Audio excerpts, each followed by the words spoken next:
Salam. Puji Tuhan, selamat pagi, selamat kita bersuka cita karena yang kita ikuti sudah merintis jalan ke surga, ya, dan pengikutnya dirindukan untuk bisa bersama-sama dengan Dia. Haleluya. Sebetulnya pengiringan kita kepada Tuhan itu tujuannya apa? Tujuannya yaitu supaya akhir kehidupan kita boleh ketemu dengan Tuhan, gitu ya. Haleluya. Ya, pagi hari ini kita akan memeriksa bersama-sama tentang akhir kehidupan. Sebab saudara dan saya bukan berakhir di dunia ini. Kita masih punya perjalanan setelah hidup ini.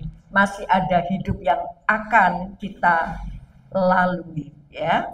Puji nama Tuhan. Ya, akhir kehidupan saudara dan saya kemana? Ya, kemana akhir kehidupan kita?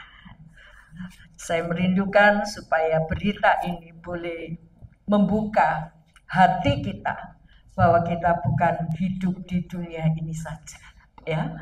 Bahkan ketika kita ambil keputusan untuk mengikut Yesus, ada tujuan, ya, ada tujuan yang kita harapkan dari Tuhan, ya. Puji Tuhan. Baik, kita baca Yohanes 14 ayat yang ketiga. Yohanes 14 ayat yang ketiga. Kalau sudah menemukan, mari kita berdiri bersama-sama dan membaca ayat ini bersama-sama. Yohanes pasal 14 ayat yang ketiga. 1, 2, 3.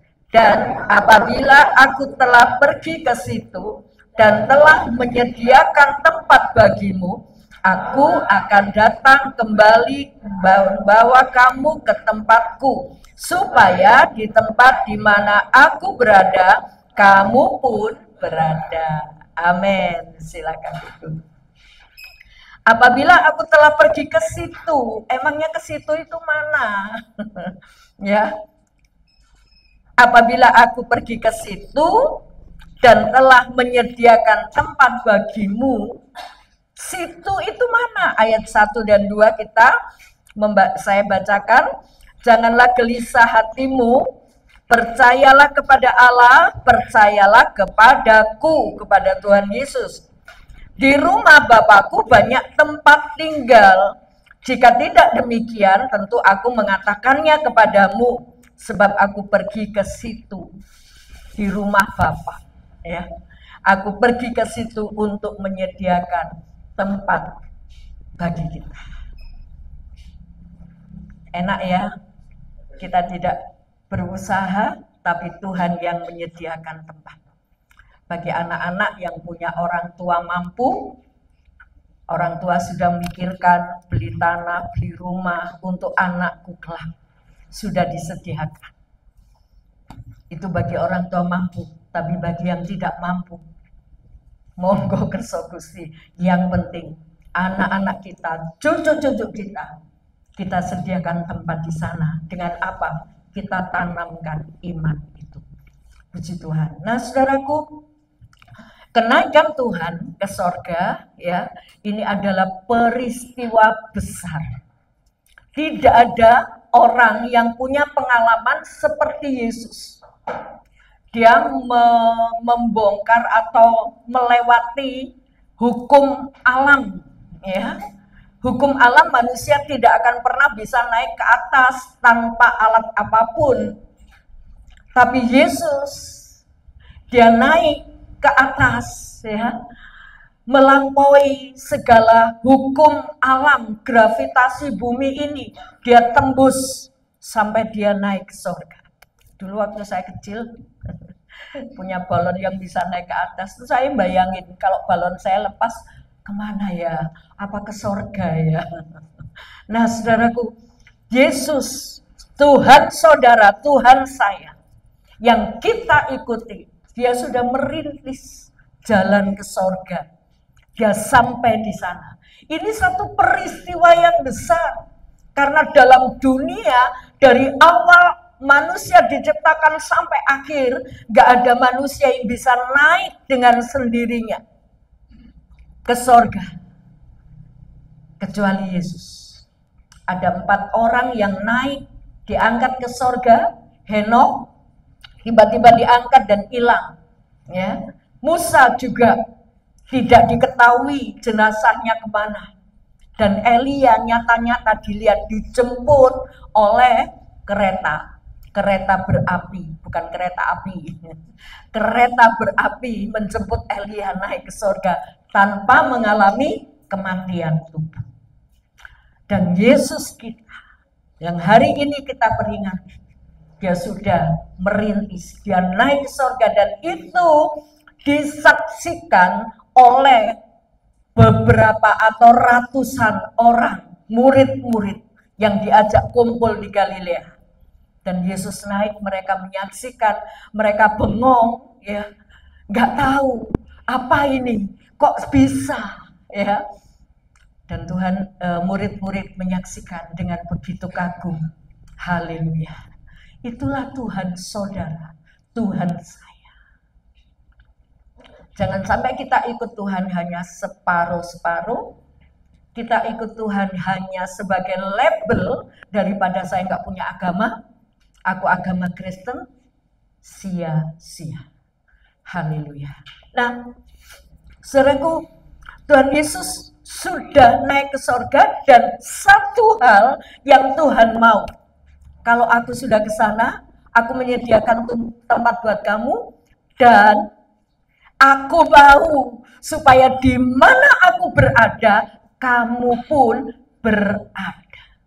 Satu kerinduan besar dari Tuhan. Dia ingin kumpul dengan saudara dan saya. Dia ingin bersama-sama. Pertanyaannya, apakah kita juga rindu bersama-sama dengan Tuhan? Latihlah kesempatan untuk bersama Tuhan itu sejak di dunia ini. Supaya ketika kita nanti kumpul dengan Tuhan gak membosankan, ya. Jangan sampai ketika ada berita-berita, ada doa, ada persekutuan, kita abaikan, ya. Beberasani. Mari kita melatih diri untuk bisa bertemu dengan Tuhan, bersekutu dengan Tuhan. Karena itu kerinduan Tuhan sebetulnya. Supaya dikatakan kalimat yang terakhir, supaya di tempat di mana aku berada, kamu pun berada. Tuhan tidak merindukan orang-orang binasa, tapi Tuhan mau pengikut-pengikut Yesus benar-benar bisa berkumpul dengan Tuhan di surga. Ini akhir kehidupan yang membahagiakan, ya. Tentu ini yang kita rindukan, ya. Banyak kali ketika kita melihat ada orang meninggal, oh Tuhan lebih mengasihi dia, Tuhan ingin dia berkumpul dengan dia, sudah direlakan saja, ya. Pertanyaannya, apa benar setiap orang yang meninggal bisa kumpul dengan Tuhan? Karena Tuhan berjanji hanya Yesus satu-satunya jalan keselamatan. Sebab itu perhatikan, anggota keluargamu, mungkin orang tuamu, mungkin anakmu, mungkin istrimu, mungkin suamimu, mungkin cucumu. Jangan biarkan mereka tidak kumpul sampai di surga. Jangan puas kita kumpul mereka hanya di dunia. Tapi kita rindukan mereka juga kumpul bersama-sama sampai selamanya, ya. Puji Tuhan. Nah, saudaraku, itulah akhir kehidupan yang kita rindukan dan Tuhan rindukan juga. Pernahkah kita merenungkan, akhir hidupku kemana ya? Ya, setelah aku dipanggil Tuhan, nanti aku kemana ya? Ya, puji Tuhan. Pernahkah kita merenungkan itu? Ya, ternyata kita punya batas dalam dunia ini. Dan akhir hidup kita itu kemana? Ada dua macam akhir kehidupan kita, ya. Dalam Lukas 16 ayat 19 sampai 31. Lukas 16 ayat 19 sampai 31, kita tidak usah baca semuanya. Ya, saya akan ceritakan karena ini sudah sering kita dengar, tapi saya harap Bapak Ibu bisa membaca ulang di rumah, ya, untuk menghangatkan kembali apa yang sudah kita dengar, apa yang sudah kita pelajari pada pagi hari ini. Lukas 16 ayat Lukas 16 ayat 19 sampai 31 tentang orang kaya dan Lazarus si pengemis. Ada dua akhir kehidupan, ya, yang berbeda. Kondisi di dunia ini bagi orang kaya itu menyenangkan. Kadang-kadang ketika kita menderita di dalam dunia karena ekonomi kita pas-pasan, atau mungkin kita berpenyakitan, kita sudah banyak mengeluh dan lupa akan Tuhan. Lupa memperteguh iman. Yang ada hanya persungutan. Tapi kita melihat dua orang ini, ya. Saya akan bacakan tolong dibacakan mulai ayat 19 sampai ayat 23. Ada seorang kaya yang selalu berpakaian juga umum dan kain halus, dan setiap hari ia bersukaria dalam kemewahan. Dan ada seorang pengemis bernama Lazarus, badannya penuh dengan borok, berbaring di dekat pintu rumah orang kaya itu, dan ingin menghilangkan laparnya dengan apa yang jatuh dari meja orang kaya itu. Malahan anjing-anjing datang dan menjilat boroknya. 23 sampai 23. Orang kaya kemudian matilah orang miskin itu, lalu dibawa oleh malaikat ke pangkuan Abraham. Orang kaya itu juga mati lalu dikubur. Dan sementara ia menderita sengsara di alam maut, ia memandang ke atas, dan dari jauh dilihatnya Abraham dan Lazarus duduk di pangkuannya. Ya. Satu kondisi yang orang melihat, oh bahagia ya. Orang kaya yang selalu berpakaian jubah ungu, kain halus, setiap hari ia bersukaria dalam kemewahan. Jubah ungu menggambarkan satu kemuliaan, kain halus menggambarkan baju-baju yang dipakai oleh pembesar-pembesar.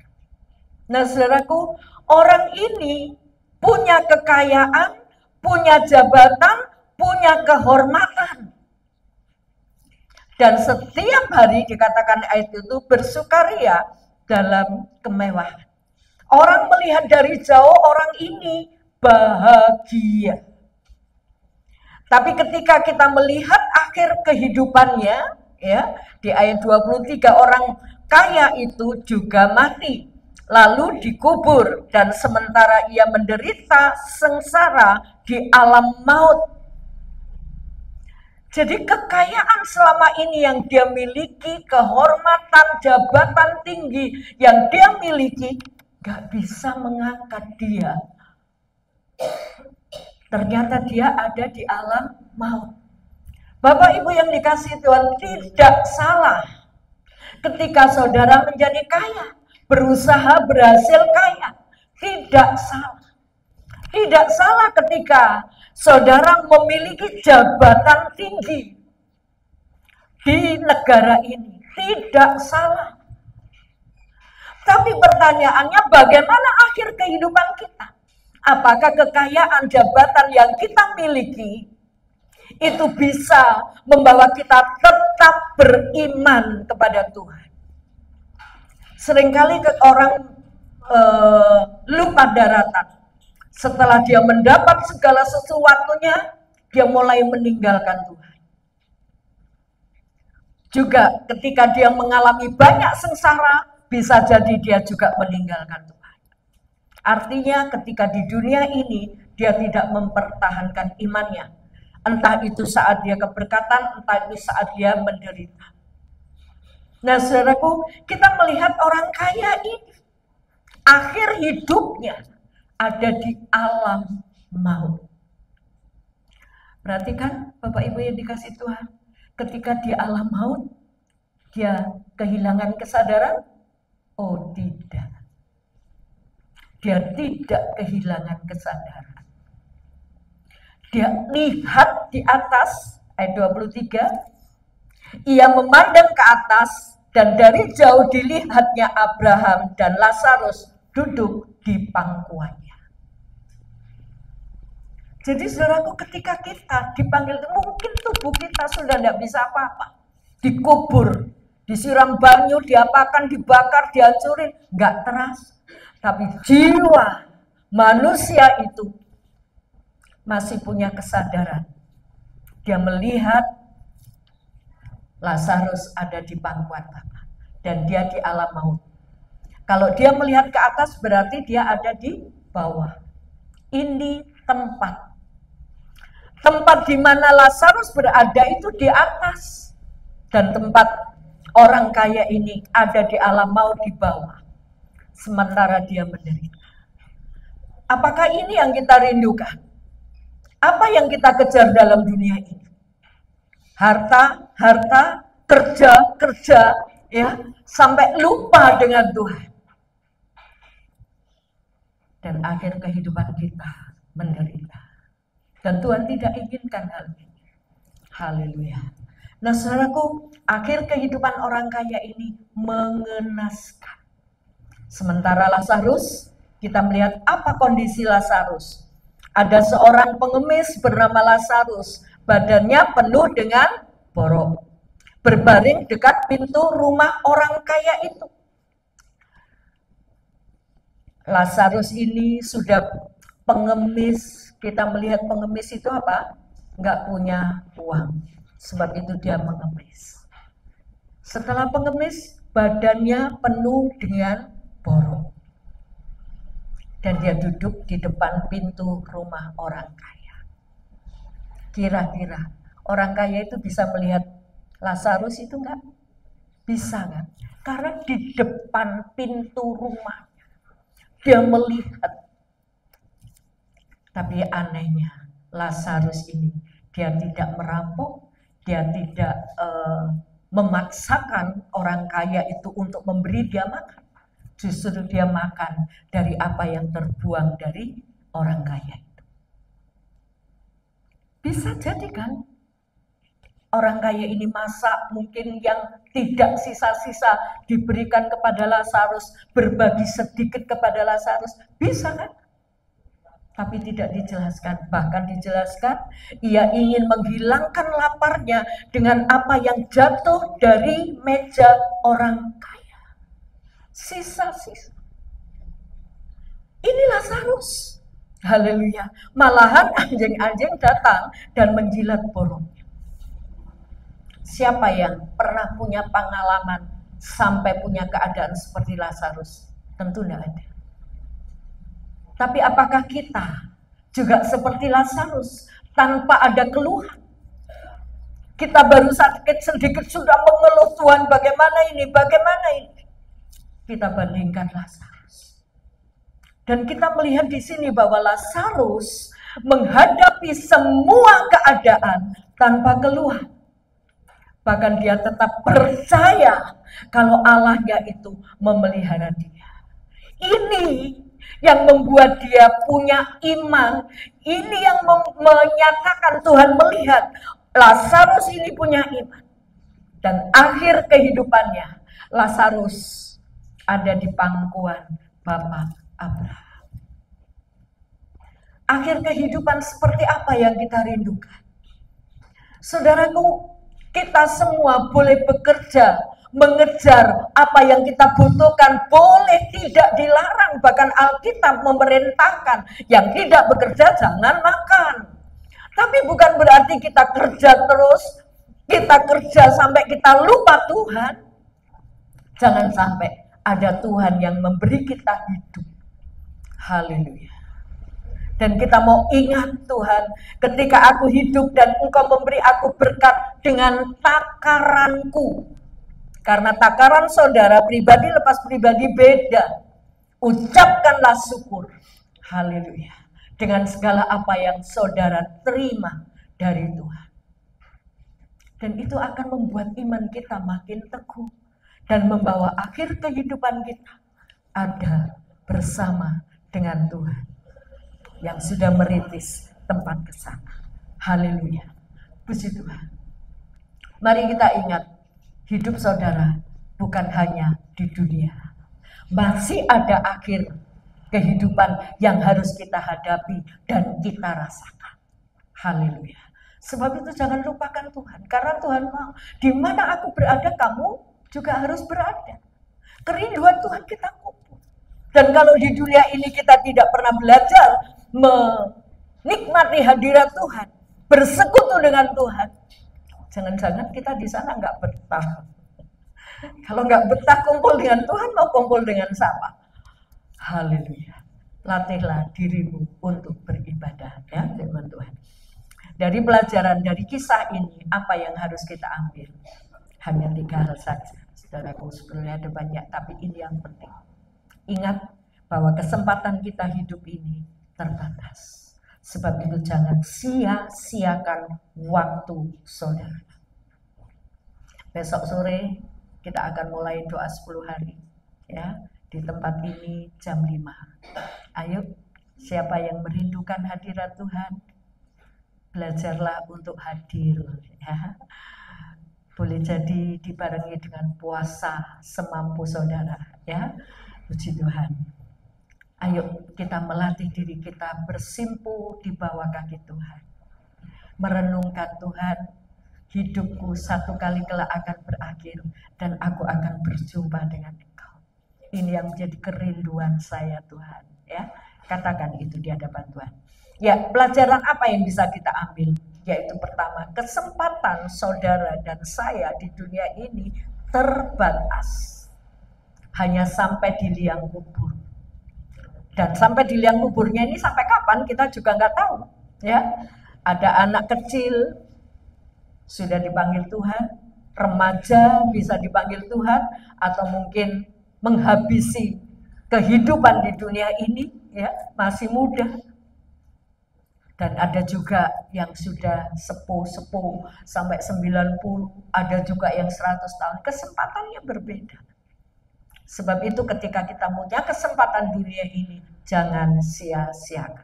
Selagi sehat, jangan buang kesehatanmu. Selagi mampu, jangan buang kemampuanmu, ya.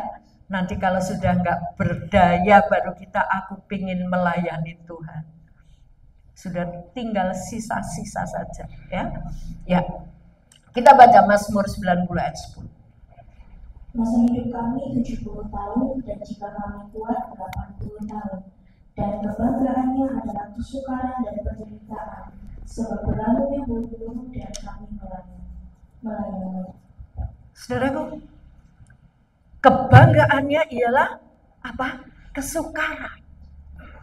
Ternyata kesukaran yang saudara alami di dunia ini itu menjadi satu kebanggaan ketika kita menjalani kesukaran itu tanpa persungutan seperti Lazarus.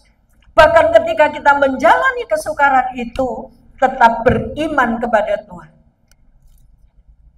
Bahkan Tuhan Yesus menganjurkan, barang siapa mengikut aku, dia harus pikul salib. Ini kesukaran. Kesukaran yang datang bukan karena kesalahannya.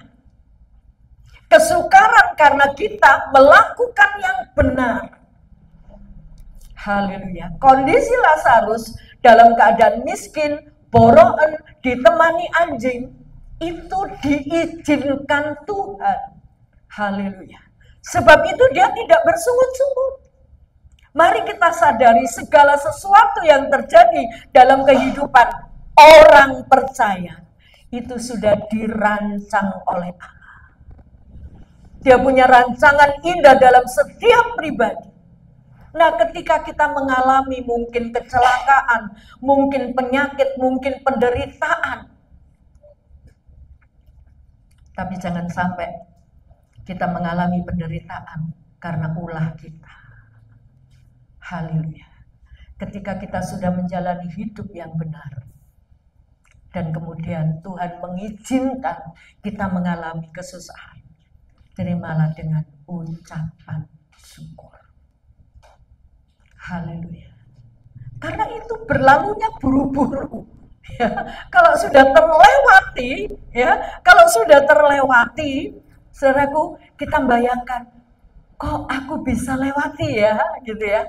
Dan itu bisa kita ceritakan kepada anak-anak kita, supaya mereka termotivasi bahwa ketika kita mengalami kesukaran, kita harus tetap mengucap syukur.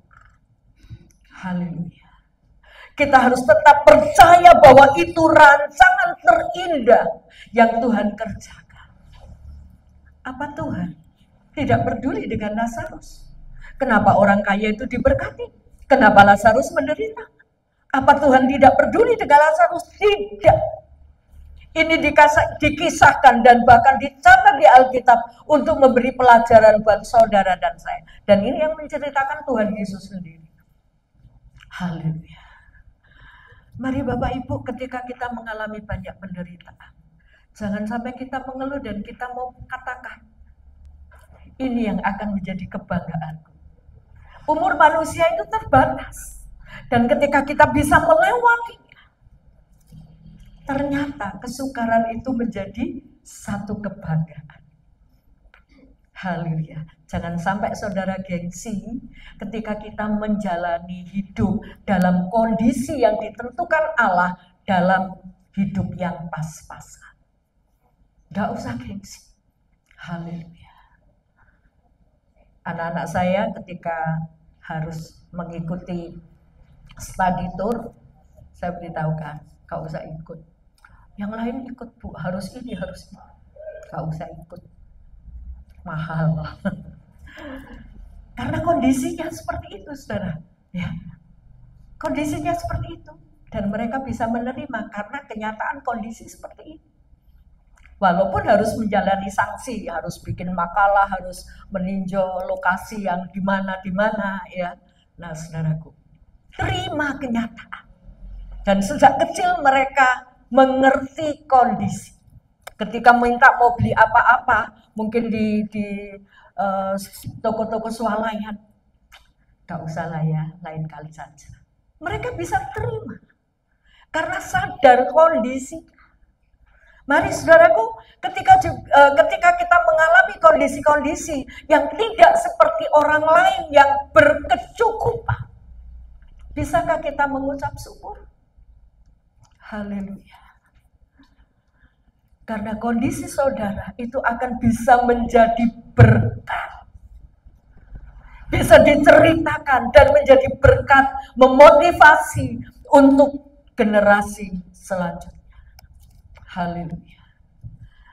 Ketika suami saya dipanggil Tuhan, sekitar 10 tahunan, ada seorang hamba Tuhan juga kecelakaan meninggal.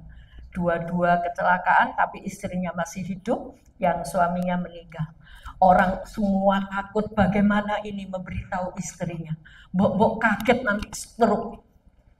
Nah, saya diminta untuk mendekati dan menyampaikan.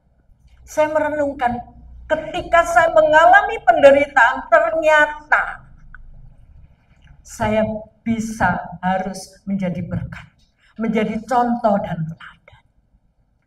Nah, inilah saudaraku, masa hidup saudara, masa hidup saya itu terbatas.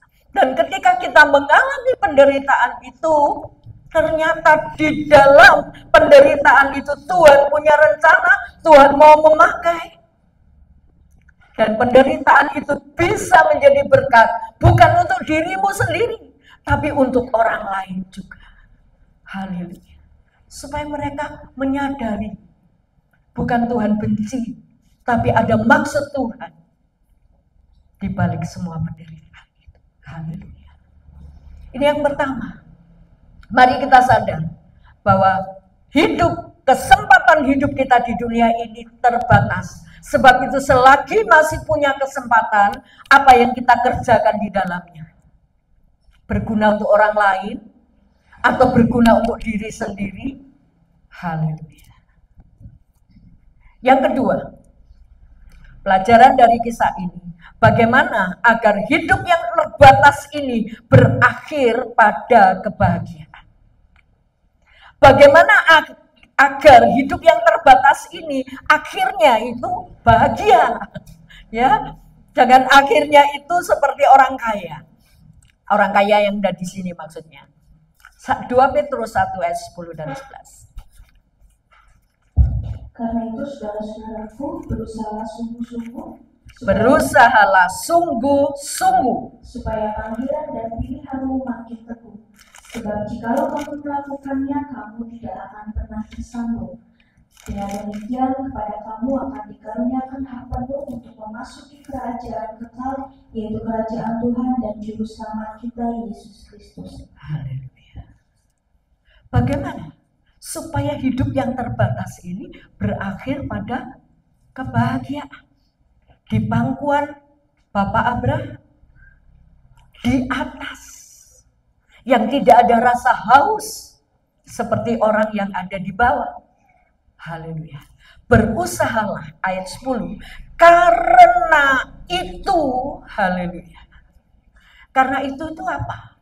Saudara dan saya sudah dipanggil dan kita mengerti anugerah Allah, bahwa keselamatan itu disediakan bagi orang yang percaya. Kita sudah kenal anugerah ini. Adakah yang mau terima anugerah? Ada yang menolak juga. Ngerti anugerah, tapi nggak mau terima. Ya, ngerti anugerah, tapi bisa menerima. Haleluya. Karena itu, katanya Petrus ya, karena itu saudara-saudaraku, berusahalah sungguh-sungguh. Nggak usah sungguh-sungguh ini yang seperti apa? Ketika kita mengajari anak-anak kita karena mungkin kurang dalam pelajaran 1-2 mata pelajaran, kita push dia. Ayo belajar, ditambahi waktu lagi, dileskan, dipanggilkan guru. Usaha. Bagaimana dengan pribadi kita tentang iman kita kepada Tuhan? Anginnya baiklah cukup. Nggak ada usaha yang sungguh-sungguh. Padahal Petrus mengharapkan, menyarankan, berpesan, berusahalah sungguh-sungguh. Supaya apa? Supaya panggilan dan pilihanmu makin teguh. Gak heran kalau orang yang tidak berusaha sungguh-sungguh, panggilan dan pilihannya itu makin kabur. Aku ini dipanggil Tuhan gak sih? Makin kabur. Sebab itu disarankan berusahalah sungguh-sungguh supaya panggilan dan pilihanmu makin teguh. Sebab jika kamu tidak melakukannya, kamu tidak akan pernah. Sebab jika kamu melakukannya, kamu tidak akan pernah tersandung. Akhir-akhir ini saudaraku, gelombang pengajaran nabi-nabi palsu itu marak. Kalau saudara tidak kenal yang benar, kalau saudara tidak berusaha sungguh-sungguh, kita bisa bimbang. Kita bisa mempertanyakan, apa benar sih firman Tuhan? Kalau setiap Jumat saya memancing atau bertanya, adakah yang mau bertanya? Pertanyaan saya itu supaya mereka bertanya apa yang tidak diketahui oleh firman. Bukan mempertanyakan, meragukan akan firman. Bukan meragukan. Ya, saya akan bahas dalam minggu-minggu ke depan. Nah, saudaraku, berusahalah sungguh-sungguh supaya ketika kamu melakukannya usaha sungguh-sungguh ini, kamu tidak akan pernah tersandung. Dan kemudian ayat yang ke-11 mengatakan, dengan demikian kepada kamu akan dikaruniakan hak penuh untuk memasuki apa? Kerajaan kekal. Ayo Kita punya usaha yang sungguh-sungguh ya. Jangan santai-santai. Puji Tuhan ya. Ya. Yang ketiga, dari kisah Lazarus dan orang kaya ini apa yang harus kita ambil? Kekayaan, jabatan, kehormatan tidak menjamin kebahagiaan itu sampai kekal. Sebab itu ketika saudara sedang diberkati dengan kekayaan, nggak salah, ini berkat yang Tuhan percayakan. Gunakan sebaik mungkin. Nikmati. Ya, nikmati ketika kita simpan-simpan, makan cukup dengan garam ya, karena kita eman keluar ya. Saudaraku, semuanya itu tidak akan membawa saudara untuk melompat ke sana ya, kekayaanmu. Bahkan ketika kita tinggalkan di dunia ini. Haleluya. Ketika saudara diberkati, dicukupi, diberi kesempatan untuk menikmati fasilitas yang banyak, yang baik di dunia ini, nikmati. Haleluya. Puji Tuhan. Nikmati saja. Haleluya. Karena ketika kita kerem, kita rangkul, saudaraku, satu saat ketika kita dipanggil Tuhan, untuk apa itu? Nikmati, tapi sebatas dengan tidak membual-bual ya, tidak dengan segala hawa nafsunya. Oh, mumpung aku punya ini, aku mau begini, aku mau begitu. Tentu tidak demikian. Ingat, semua berkat yang Tuhan percayakan kepada kita ada dua bagian yang bukan milik kita. Satu milik Tuhan yang harus kita kembalikan. Renungkan ini. Milik Tuhan harus kita kembalikan kepada Tuhan. Dan ada titipan Tuhan yang harus kita salurkan kepada orang lain. Jadi setiap berkat yang saudara berikan kepada yang Tuhan berikan kepada kita, itu bukan milik kita semuanya, saudara. Ya, bukan milik kita semuanya. Dan Tuhan ingin menguji, kamu jujur enggak dengan berkat yang aku berikan kepadamu? Ya. Jadi ada yang bagiannya Tuhan, ada bagian orang lain. Kalau kita berani mengambil yang bukan bagian kita, mungkin pendapatan jumlahnya banyak, tapi itu tidak membahagiakan kita. Haleluya. Kita baca Lukas 12 ayat 20. Tetapi firman Allah kepadanya, hai engkau orang bodoh, pada malam ini juga jiwamu akan diambil daripadamu. Dan apa yang telah kau sediakan untuk siapakah itu nanti? Ya. Dan Tuhan menegur orang yang cuma kerja, ngumpulkan, berhasil juga. Sampai dia merombak lumbung-lumbungnya, berhasil. Dia punya kekayaan banyak dengan usaha keras. Tapi apa? Dia lupa dengan yang menciptakan. Dia lupa bahwa ada penguasa kehidupan ini. Dia hanya melihat, aku harus punya ini, aku harus ini, aku harus itu. Boleh jadi semangat itu baik. Semangat untuk mencari uang itu baik. Tapi saudaraku, mari kita ingat. Aku bekerja, ada Tuhan yang punya berkat. Haleluya. Kalau kita cuma kejar berkat, tidak kejar yang punya berkat, berkat itu tidak menjadi berkat. Seperti pundi-pundi yang bocor. Haleluya. Dan Tuhan menegur, kamu bodoh. Kenapa? Hanya mikir yang ada di dunia ini saja. Kalau malam ini kamu diambil oleh Tuhan, untuk siapa itu semua? Ayo kita ingat, kita punya akhir kehidupan itu kemana? Haleluya. Saudara boleh bekerja keras untuk mencari nafkah, boleh bekerja keras untuk mengumpulkan harta, tidak salah. Tapi satu hal jangan lupa, ada pemilik kehidupan, pemilik berkat yang memantau kita. Dan itu yang harus kita datangi kepadanya. Haleluya. Puji Tuhan. Lukas 9 ayat 25. Apa gunanya seorang memperoleh seluruh dunia, tetapi ia membinasakan atau merugikan dirinya sendiri? Ya. Pertanyaan buat setiap pribadi kita. Untuk apa kita beroleh semuanya? Seluruh dunia bahkan kita miliki. Untuk apa? Kalau jiwanya binasa.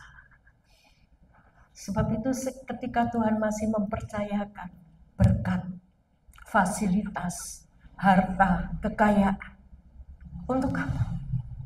Ayo kita gunakan. Sehingga hidup kita punya nilai di hadapan Allah, dan itu mendatangkan upah. Air sejuk secangkir saja tidak kehilangan upahnya. Haleluya. Supaya kita tidak kecewa pada akhir kehidupan kita. Ya. Saudaraku, kalau Tuhan Yesus sudah merintis jalan surga dan kita bisa memiliki jaminan keselamatan itu bukan karena perbuatan kita, semata-mata karena anugerah. Dan Yesus sudah naik ke sana dan Tuhan rindu supaya berkumpul dengan kita di sana. Dia sudah merintis dan Tuhan mau supaya kita berkumpul di sana. Mari kita perhatikan pesan Tuhan. Ini pesannya Tuhan ya. Kalau pesannya seseorang mungkin kita bisa abaikan ya.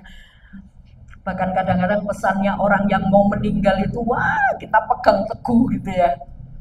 Lebih-lebih pesannya Tuhan, ayo kita pegang teguh.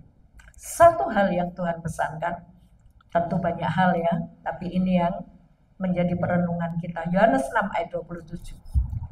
Bekerjalah bukan untuk makanan yang akan dapat binasa, melainkan untuk makanan yang bertahan sampai kepada hidup yang kekal.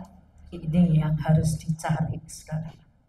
Bekerjalah bukan untuk makanan yang dapat binasa, tapi untuk makanan yang bertahan sampai kepada hidup yang kekal. Apa itu? Makanan apa itu? Imanmu harus teguh. Apa makanan yang bisa bertahan sampai pada kehidupan yang kekal? Perbuatan baik. Jadi perbuatan baik kita itu tidak akan pernah membawa saudara ke surga. Enggak akan pernah. Tapi perbuatan baik kita itu diperhitungkan oleh Allah untuk digantikan menjadi upah di sana. Nah, kalau kita tidak pernah melakukan yang baik, kita nggak punya upah. Atau mungkin kita berpikir, nggak dapat upah nggak apa-apa, yang penting sudah ke surga. Jangan ya saudaraku. Karena kita sudah diselamatkan, kita patut mengucap syukur dengan perbuatan baik kita. Haleluya. Jadi saudaraku, jangan bekerja untuk makanan yang dapat binasa. Hanya sebatas kita nikmati sampai liang kubur. Tapi bekerjalah untuk makanan yang bisa bertahan sampai kehidupan yang kekal. Perbuatan baik, imanmu, bahkan firman ini loh saudaraku. Firman ini yang penting. Haleluya. Jangan seorang pun mengabaikan firman. Ada ayat mengatakan siapa mengabaikan firman, dia akan menghadapi akibatnya. Jadi jangan abaikan firman. Sepetil, tangkap, nikmati, dan belajarlah untuk melakukannya. Haleluya. Ini pesan Tuhan Yesus. Bekerjalah bukan untuk makanan yang dapat binasa. Bukan berarti saudara nggak boleh bekerja mencari nafkah, mencukupi keluarga, enggak. Haleluya. Sekali lagi saya tidak mengajarkan hal itu. Saudara boleh bekerja dengan tanggung jawab, dengan beres, dengan benar. Haleluya. Tapi jangan lupa, Tuhan, aku bekerja hanya untuk kemuliaan nama-Mu. Sebab ketika kita bekerja dengan tanggung jawab, dengan benar, dengan beres, orang akan melihat dan bisa menambahi kepercayaannya. Itu memuliakan Tuhan. Jangan sampai kita bekerja dengan tidak beres. Sampai akhirnya, oh siapa itu? Anak Tuhan kok kayak gitu. lakukan untuk kemuliaan Tuhan. Haleluya. Puji Tuhan. Sekarang pesannya dari Petrus. Ya. Kita tadi sudah baca ayatnya sama, 2 Petrus 1 ayat 10 dan 11. Pesan Tuhan, bekerjalah bukan untuk makanan yang dapat binasa, tapi makanan yang bisa bertahan sampai hidup yang kekal. Dan pesan Rasul Petrus, berusahalah sungguh-sungguh, supaya panggilan dan pilihanmu makin teguh. Dan kalau kamu melakukan usaha yang sungguh-sungguh itu, kamu tidak akan pernah tersandung. Kenapa banyak orang tersandung dan kemudian undur? Karena tidak usaha dengan sungguh-sungguh. Ayo kita ingatkan saudara-saudara kita ya, supaya kita bisa berusaha sungguh-sungguh. Praktekkan itu, mulai ditindaklanjuti, besok sore kita datang ya, untuk belajar menikmati persekutuan dengan Tuhan. Ya, puji nama Tuhan. Berkatalah di hadapan Tuhan, Tuhan, aku mau sungguh-sungguh berusaha. Aku mau setia kepadamu sampai akhir hidup kita. Kita berdiri bersama-sama.